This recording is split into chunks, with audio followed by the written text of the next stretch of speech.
राजस्थान चतुर्थ श्रेणी कर्मचारी भर्ती है, वो अब हाईकोर्ट के हत्थे चढ़ गई है। यहाँ पर हाईकोर्ट और आपकी जो सरकार है, वो दोनों आमने-सामने हो चुकी हैं। दरअसल हम बात कर रहे हैं 5,670 पदों पर होने वाली जो चतुर्थ श्रेणी कर्मचारी भर्ती है, दरअसल हाईकोर्ट और राज्य सरकार के बीच में अब इसको लेकर मतभेद हो गया है और किस कारण योग्यता को लेकर मतभेद हो गया है। देखिए, योग्यता में भी अगर आप कारण सुनेंगे, तो चौंक जाएँगे कि ऐसा भी हाईकोर्ट कोई पक्ष रख सकता है। ये जो राजस्थान हाईकोर्ट की भर्ती है, इसमें देखिए मामला कहाँ पर फँसा है। मामला हाईकोर्ट और सरकार के बीच में है। इसमें हाईकोर्ट में ये चतुर्थ श्रेणी की भर्ती है और हाईकोर्ट ही इसमें अड़ंगा अड़ा रहा है। देखिए, हाईकोर्ट ये कह रहा है कि कम पढ़े ज़रूरतमंदों को मौका मिले। अब कम पढ़े ज़रूरतमंद कौन से होंगे, आप मुझे ये बताइए? सरकार ये कह रही है कि ऐसे नियम से व्यवस्था बिगड़ी। सरकार यहाँ पर बिल्कुल 100% सही है। देखो सही कैसे, मैं आपको बताता हूँ। हाईकोर्ट का ये कहना है कि जो केवल 10th पास से अभ्यर्थी हैं, उन्हीं अभ्यर्थियों को इसमें शामिल किया जाए। जबकि सरकार ये कह रही है कि ऐसे नियम से व्यवस्था बिगड़ेगी। ऐसे नियम से व्यवस्था कैसे बिगड़ेगी? जैसे इसके पैरेलल में कर्मचारी चयन बोर्ड की जो भर्ती चल रही है, जो कि मैंने अभी आपको बताया था 53,750 पदों पर। सरकार ये कहती है अगर इस भर्ती में हमने केवल 10th पास वालों को अलाउ किया, तो फिर इसके पैरेलल में जो वैकेंसी चल रही है 53,750 पदों पर, वो अभ्यर्थी भी माँग करेंगे कि हमारी भर्ती है वो भी चतुर्थ श्रेणी कर्मचारी भर्ती है और हमारी भर्ती में भी ये जो 10th पाला पास वाला जो नियम है उसको लागू किया जाए। तो इससे व्यवस्था बिगड़ने की संभावना है, ऐसा सरकार का कहना है।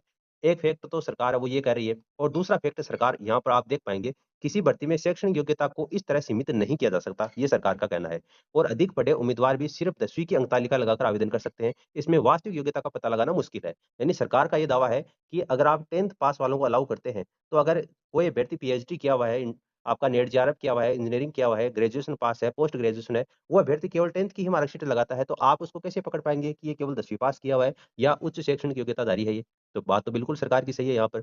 तीसरा तर्क ये देना है कि नियम लागू हुआ तो दूसरी भर्तियाँ, खास तौर से इसके पैरेलल में जो 53,750 पदों पर जो चतुर्थ श्रेणी कर्मचारी भर्ती चल रही है, उस पर भी माँग उठेगी और यही डर है सरकार को। और आने वाले समय में भी जो चतुर्थ श्रेणी, 4th ग्रेड की वैकेंसी निकलेगी, उसमें भी फिर ये नियम है वो हाई कोर्ट को लागू करना पड़ेगा। तो सरकार इससे बचना चाहती है। जबकि हाई कोर्ट का जो पक्ष है वो ये है कि ज़रूरतमंद बाहर हो जाए। ज़रूरतमंद बाहर होने से मतलब हाई कोर्ट का ये तर्क है कि चतुर्थ श्रेणी पदों में शारीरिक श्रम है वो शामिल है। यानी जैसे रोड पर झाड़ू निकालना, कचरा बीनने वाले जो व्यक्ति होते हैं, इस तरीके से जो आपका चतुर्थ श्रेणी कर्मचारी भर्ती है, वो इसमें अभ्यर्थी शामिल होंगे जिनमें शारीरिक श्रम है वो उनको ज़्यादा करना पड़ेगा। तो इसमें उच्च शिक्षा की ज़रूरत नहीं होती, ये हाई कोर्ट का कहना है।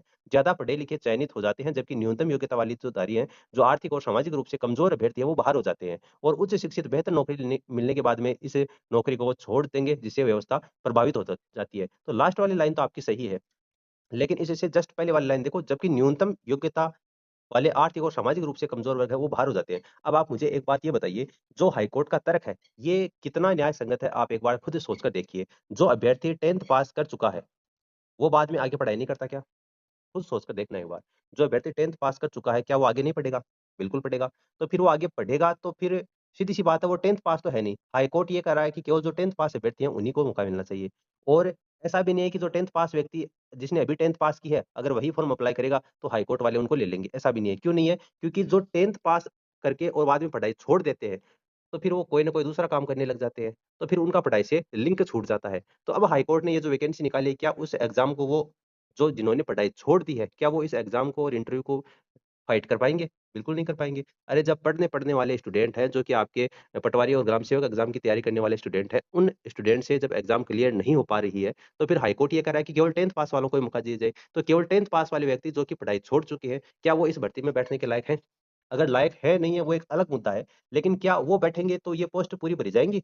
क्या आपकी जो कट ऑफ है वो उसको फाइट कर पाएँगे? बिल्कुल नहीं कर पाएँगे। तो यहाँ पर जो सरकार का तर्क है वो बिल्कुल सही है और राजस्थान हाई कोर्ट और राज्य सरकार के बीच में ये नियमों में टकराव होने के चलते, ये जो आपकी हाई कोर्ट और अधीनस्थ अदालतों में 5,670 पदों पर चतुर्थ श्रेणी कर्मचारी भर्ती है, वो एक बार फिर से अटक गई है। विवाद इस बात पर है कि भर्ती में 10वीं पास अभ्यर्थियों को वरीयता दी जाए या नहीं। हाई कोर्ट के नियमों में संशोधन कर इसका प्रावधान जोड़ दिया, लेकिन सरकार ने इसे भर्ती नियमों के खिलाफ बताते हुए मंजूरी देने से इनकार कर दिया। और अब दोनों पक्ष कौन से? हाई कोर्ट और सरकार, दोनों पक्षों में सहमति नहीं बनती, भर्ती प्रक्रिया आगे नहीं बढ़ेगी। इसका असर 10 लाख अभ्यर्थियों के ऊपर पड़ेगा और हाईकोर्ट प्रशासन ने 5 फरवरी को अधिसूचना जारी करके चतुर्थ श्रेणी भर्ती में न्यूनतम योग्यता 10वीं तय करते हुए साक्षात्कार में 10वीं पास को प्राथमिकता देने का प्रावधान किया था। 9 जून 2025 को इस भर्ती परीक्षा के लिए नोटिफिकेशन जारी हुआ था। दरअसल राजस्थान उच्च न्यायालय जोधपुर में चतुर्थ श्रेणी कर्मचारी भर्ती के लिए 5,670 पदों पर इस भर्ती परीक्षा के लिए नोटिफिकेशन जारी हुआ था और उसके बाद में 27 जून 2025 से लेकर के 26 जुलाई 2025 तक इसके लिए ऑनलाइन एप्लीकेशन फॉर्म भरवाए गए थे।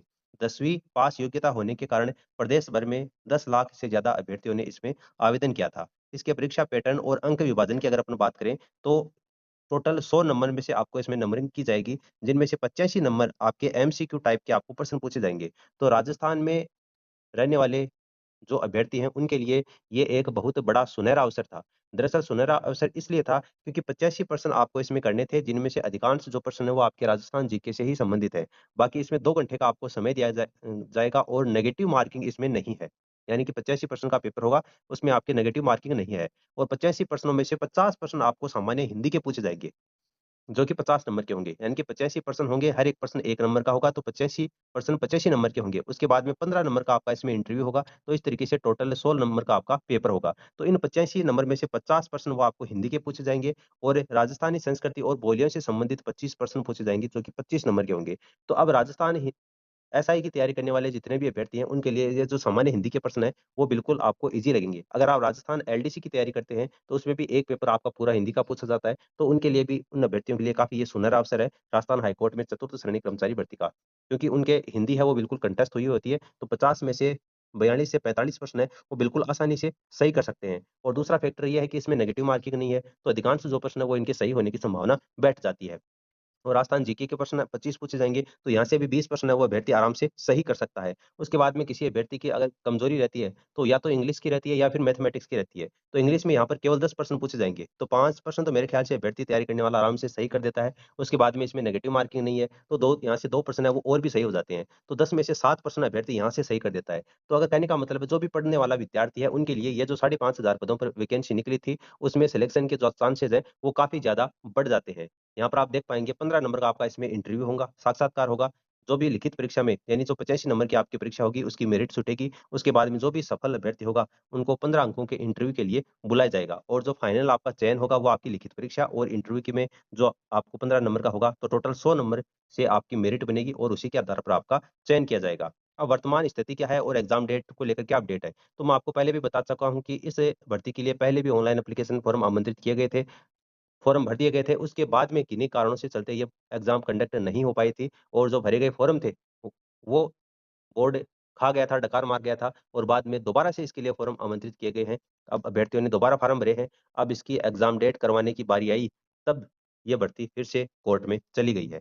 हाई कोर्ट के द्वारा जल्द ही इसकी लिखित परीक्षा और आधिकारिक शेड्यूल जारी किए जाने की संभावना जताई जा रही है। लेकिन जो अभ्यर्थी हैं, वो इसको लेकर कन्फ्यूज़ ना हों, जो इसके पैरेलल में ये राजस्थान हाई कोर्ट की चतुर्थ श्रेणी कर्मचारी भर्ती है, जबकि अधीनस्थ कर्मचारी चयन बोर्ड की भी एक चतुर्थ श्रेणी कर्मचारी भर्ती का जो परिणाम है, वो कुछ कैटेगरियों का रद्द हुआ है, वो दूसरी भर्ती है, ठीक है? वो आपकी 53,750 पदों पर ये भर्ती है, वो अलग भर्ती है। उसमें भी हाई कोर्ट ने इंटरवेंशन कर दिया है और जो शून्य और जो माइनस वाले अंक हैं, उन कैटेगरी का परिणाम है, वो रद्द कर दिया गया है।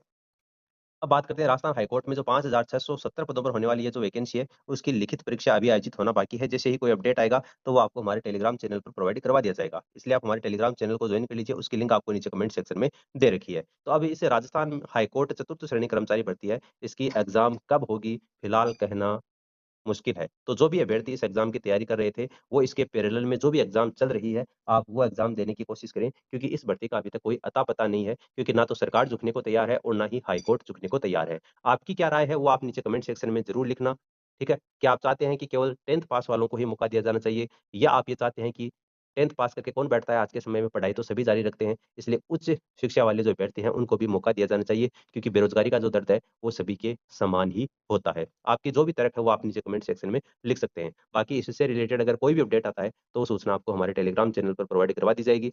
फिलहाल इस वीडियो में इतना ही। धन्यवाद।